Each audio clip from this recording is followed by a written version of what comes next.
You know, in trying to help the people, to help the police and help the country, there must be some form of information that the police also can pass out. What can you tell us at the moment? Is this as a result of the fight or the depletion of the arsenal of Boko Haram in the northeast that has seen some kind of movement or migration of some of these individuals into cities like Abuja and other parts?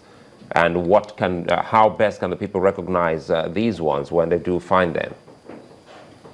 Yeah, I think one of the things we have to do, I think, and which we have always discussed, first of all, some of the camps, the IDP camps in FCT, which we are constantly monitoring, and then working with their leadership to determine where there are new, arrivals. And then, because not all of them will go to some of these camps, and then it behoves on resident associations, landlords, has anybody coming to take up a new apartment in your neighborhood, in your estate or whatever. This is also important. And at the various places you expect them to camp, this we do on a regular basis. And then when we find such suspicious people, arrests are made, they are interrogated. And so these are the things.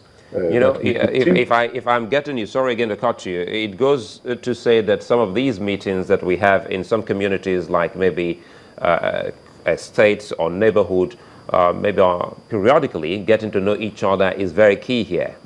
That's true. That's true.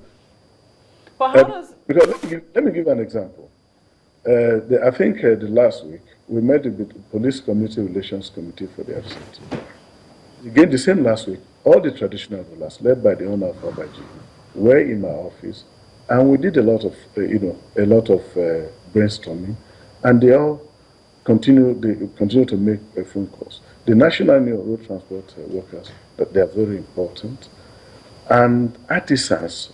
I'm sure some of you press covered some of those meetings. All these are part of our robust engagement with them. That look, the war front can be anywhere. You never can say this is where they're going to do the next one. Therefore, we continually emphasize to them that look, keep the information coming. And we have given out our helplines. Yeah, we'll request those helplines in a moment, but let me take you back to where you were narrating how the scenario happened. The story is making the rounds there, and you could correct it if it's wrong. One of them, first of all, alighted from a bike in front of a police station. The other tried to climb into the police station, and so they detonated while she was on the fence. I mean, the last time a bomb exploded in Abuja was, I think, June 25th or June 2014. So many wonder, for them to have gotten that close to a police station, is the police dropping their guard? No, not at all. Not at all. Because what happened in Kuje, this happened at about 8:30. The police station perimeter is very well secured. If you are on approach, you really cannot enter the police station. But this individual, this little girl, went to the far end.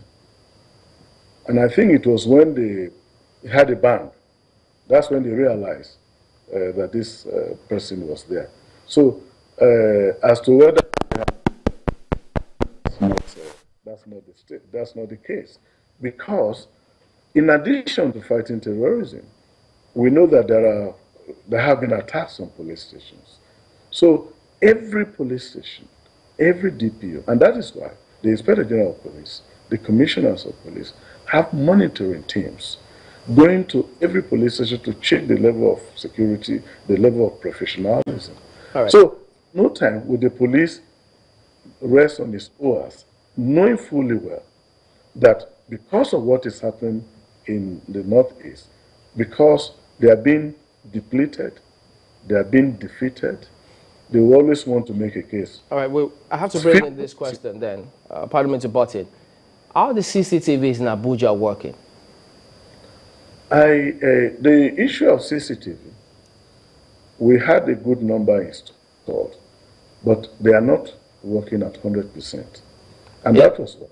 Yeah, go So ahead. about to